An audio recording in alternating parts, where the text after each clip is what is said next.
Buenos días, gente. ¿Cómo están? Buenos días, buenas noches, buenas tardes. No sé en qué momento los agarro. Eh, Estamos con un videito nuevo del práctico de Física 2 para entrar en el trabajo práctico 3, gases ideales y transformaciones en gases. Eh, Soy Guillermo Yos y les voy a presentar la primer parte de la parte práctica, digamos, de este TP3, que arranca con ecuación de estado, ¿sí? Después vamos a ahondar un poco más en cómo son las transformaciones isobáricas, isocóricas, en definitiva un par más. Pero en principio vamos a empezar a trabajar con esta ecuación que nos va a presentar varias variables que después se van a poner en juego más adelante también. Retomamos un poquito, muy brevemente, el teórico ustedes los tienen bien explicado en los videos de Nancy, ¿verdad? Nosotros siempre vamos a tomar un poquito del teórico para meternos luego en los ejercicios. Solamente vamos a decir, vamos a ver de dónde sale la ecuación de estado de los gases. Y bueno, lo que tienen que hacer para imaginarse de dónde sale esta ecuación es pensar en esa máquina que está ahí a la derecha. Esa máquina tiene un tubo en donde hay una cantidad de gas que está encerrada. Imagínense que está conectada a un tubo de gas en el que se puede abrir o cerrar la llave. Con eso le pueden dar más o menor cantidad de sustancia dentro. También tienen un termómetro arriba. Ese termómetro nos va a dar un registro de la temperatura interna del gas, y al mismo tiempo hay como una antorcha en donde podemos calentar el gas, ¿sí? El volumen que está encerrado es variable, ya que tiene un pistón abajo. Ese pistón puede subir o bajar, lo que va a hacer que la cantidad de metros cúbicos, litros que tenga eso, va a cambiar. Y finalmente hay un medidor de presión, un manómetro, que nos va a decir a qué presión está el gas internamente, ¿sí?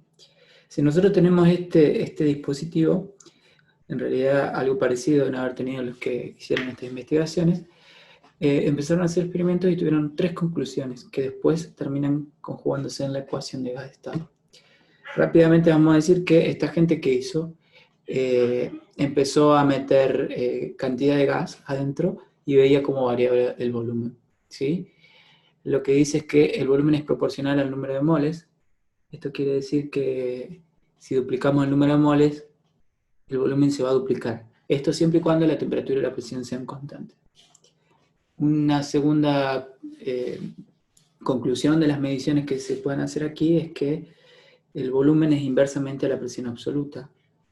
Es inversamente proporcional a la presión. Esto quiere decir que si duplicamos la presión, manteniendo constante la temperatura y la cantidad de moles del gas, el volumen se comprime a la mitad de su volumen, ¿sí? Dicho de otro modo, P por B es una constante cuando N y T son constantes, ¿sí? N es la cantidad de materia que hay dentro del tubo, ¿sí? No es gramos, sino es cantidad de moles. Ya vamos a hablar un poquito de eso. Finalmente, la tercera dice que la presión es proporcional a la temperatura absoluta. Temperatura absoluta, dícese de la temperatura medida en Kelvin, ¿verdad? Por eso aparece esa palabra. Si duplicamos la temperatura absoluta manteniendo constante el volumen y el número de moles, la presión se duplica. Y ahí en forma de ecuación es que P va a ser igual a una constante por T, siempre que N y B sean constantes, ¿sí? Entonces, manteniendo constante alguno y variando otras, aparecen relaciones. Todas estas relaciones responden a esta ecuación, que es la ecuación del gas ideal. P por E igual a nRT. P es presión, B es volumen, N es cantidad de moles, T es temperatura y R es la constante universal de los gases. Aquí está con un poco más de números y no tantas palabras. Lo que nos aporta esta filmina es profundizar un poco en estas variables de estado. Variables de estado son P, B, T y N. Y en este práctico lo que vamos a hacer va a ser utilizar mediciones de presión y lo vamos a medir en atmósfera o pascales.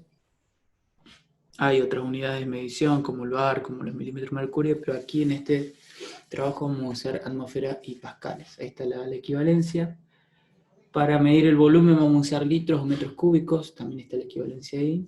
Temperatura ya dijimos que va a ser Kelvin, y mol va a ser en la unidad de medición para la variable n.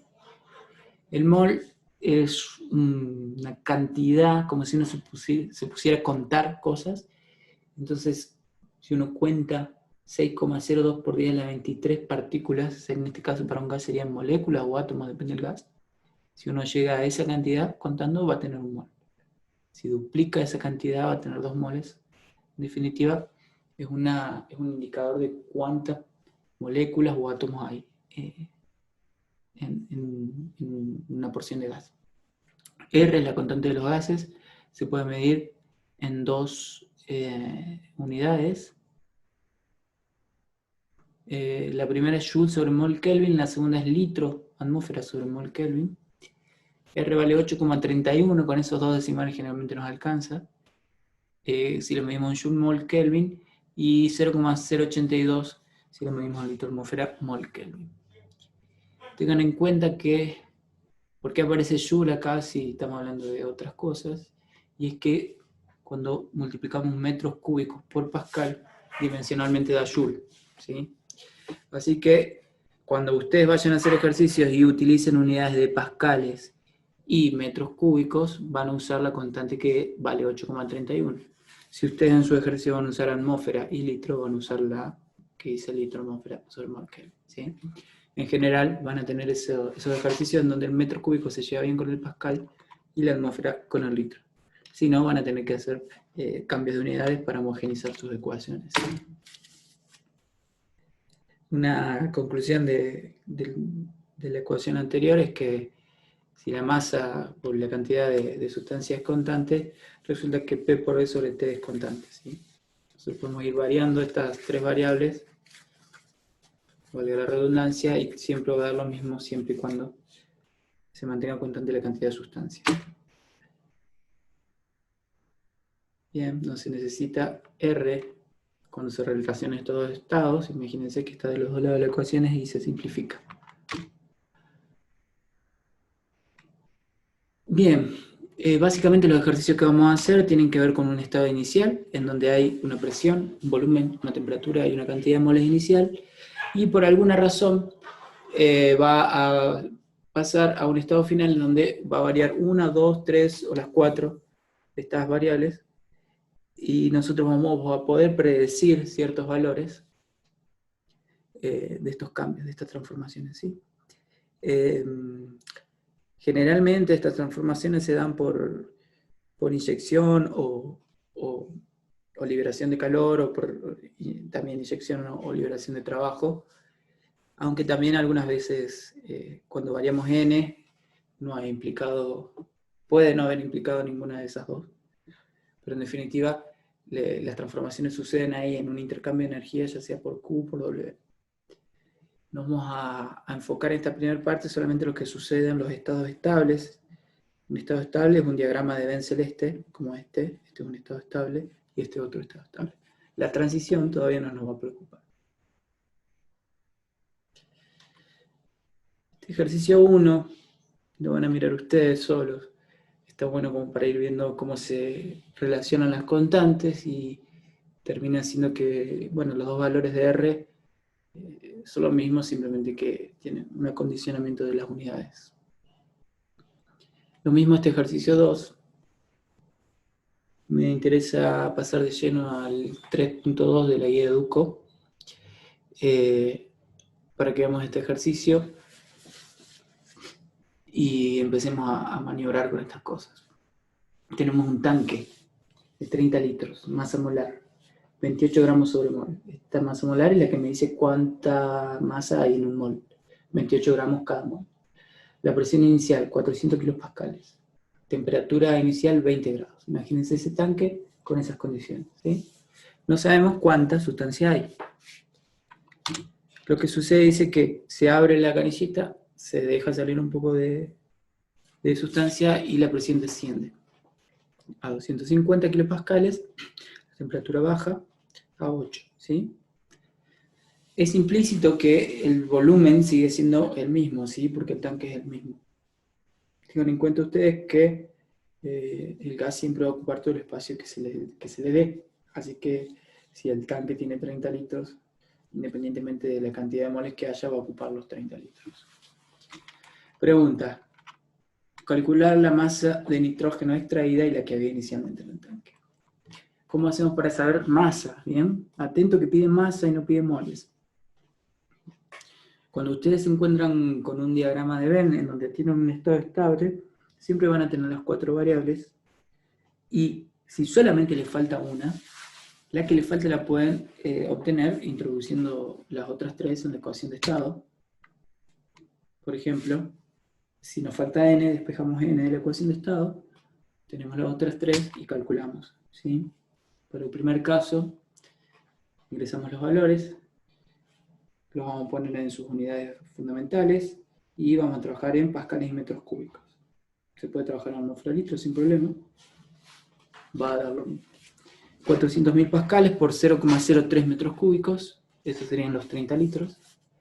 La constante en Joule sobre mol Kelvin y la temperatura pasada a Kelvin, que ya está en el diagrama de Venn, ya estaba pasada, ¿sí? El pascal y el metro cúbico se van a ir con el Joule, el Kelvin se va con el Kelvin y mol queda abajo de abajo, pasa para arriba. Es el mismo cálculo para los dos casos, en el inicial y en el final. Si nos preguntan cuánto se quitó del tanque, hacemos la resta del estado inicial y el estado final y vamos a hacer cuánto fue lo que se quitó. Entonces la cantidad de moles extraída es 1,72 moles. Como nosotros nos está pidiendo masa y no moles, vamos a utilizar esa densidad, una especie de densidad de masa por mol. Entonces a cada uno de estos valores resultados lo vamos a multiplicar por 28 para obtener gramos. El resultado es que la masa extraída es 48,1 y la masa inicial era 138 gramos.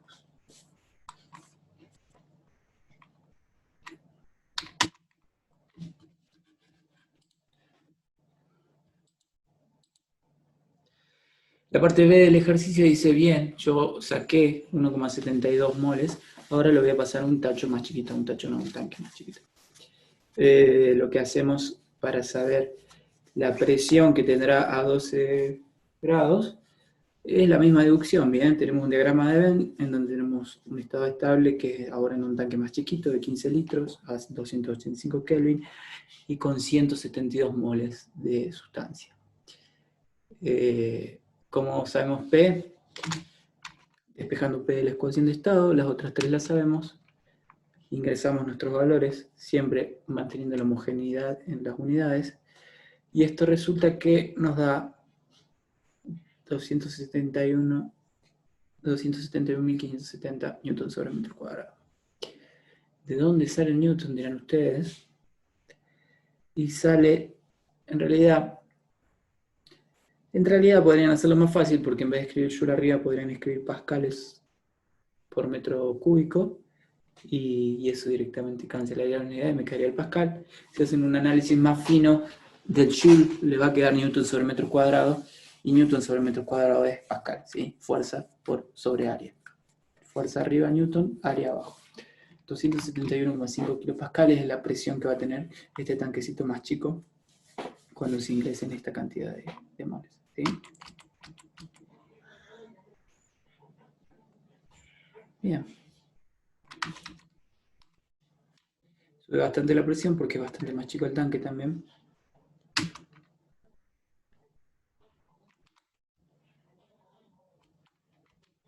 Otro ejercicio, lo explicamos este ejercicio para que lo tengan en cuenta, pero básicamente la idea de los ejercicios es esa, gente, es trabajar con las diferentes variables de estado y ingeniárselas de alguna manera para despejar lo que nos están pidiendo y poder entregar una respuesta. Por ejemplo, en este tenemos un tanque de 50 litros y se va a sacar oxígeno. Dice que la indicación de un manómetro, que es un medidor de presión, pasa de 20,5 a 6,8 atmósferas. Y la temperatura del tanque que queda baja de 30 a 10. ¿Sí? tenemos que averiguar cuántos kilogramos había inicialmente. Siempre el planteo recomendado es reconocer los estados iniciales y finales con sus variables. En este caso es interesante ver la gráfica de la izquierda. Esta es una gráfica que le vamos a usar mucho, que se llama diagrama de presión-volumen. Tiene volumen en el eje de abscisas, presión en el eje de ordenadas, y nosotros vamos a poder ver también no solo presión y volumen en este gráfico, sino que también vamos a ser capaces de reconocer temperaturas, aunque no sea un eje, ¿sí? Lo que sucede es que las temperaturas son una familia de hipérbolas, como esas dos que están ahí, T0 y TF. Pero bien, eso va a quedar un poco más claro cuando vemos transformaciones isotérmicas. Pero que les quede ahora que estos gráficos los vamos a usar, nos sirven para representar los dos estados, así como tenemos el diagrama de Venn, también lo podemos representar aquí. En este caso, tienen un estado inicial con 20,5 atmósferas, 50 litros y 300 Kelvin. Este gráfico no me dice cuántos moles hay. Y un estado final con 6,8 atmósferas, 283 Kelvin y 50 litros de volumen, sin cambio de volumen. ¿Bien? De la ecuación de estado despejamos n y calculamos los moles, el mismo despeje que hicimos antes. Tenemos todos los datos para obtener la cantidad de moles. Entonces inicialmente había 41,21 moles. Fíjense que en este caso elegimos trabajar con atmósfera y litros, usamos la otra constante, la de 0,082, y obtenemos el resultado. Nunca van a hacer un ejercicio en donde usen atmósfera y metros cúbicos, o pascales y litros, porque necesitarían una constante que tenga esas dimensiones, ¿sí? Las constantes que estamos utilizando tienen dimensiones de atmósfera-litro sobre mol Kelvin o joule sobre mol Kelvin. De la ecuación de masa molar despejamos la masa de oxígeno. Esto es multiplicarlo por la cantidad de gramos que tiene cada mol. Esto no está en este ejercicio, pero está en otro ejercicio y nos dice que el oxígeno, cada mol va a tener 32 gramos. Entonces si tengo 41,21 mol, tengo ahí 1,300 kg de oxígeno. Bien, gente, acá termina la exposición. Lo que tienen ustedes para trabajar son varios ejercicios. 3.3, 3.4, 3.5 de la guía. El 3.4 está solucionado acá. Los invito a que lo hagan sin verlo y después vean esto. El 3.6 también. El 3.7 lo vimos recién. Y también hemos agregado un par de ejercicios extra del Sears para que se pueda ampliar un poco este trabajo. Esto queda para la próxima, así que bien, gente, los dejo. Espero que les haya servido el video. Cualquier cosa, estamos conectados. Consulta por la web. Saludos.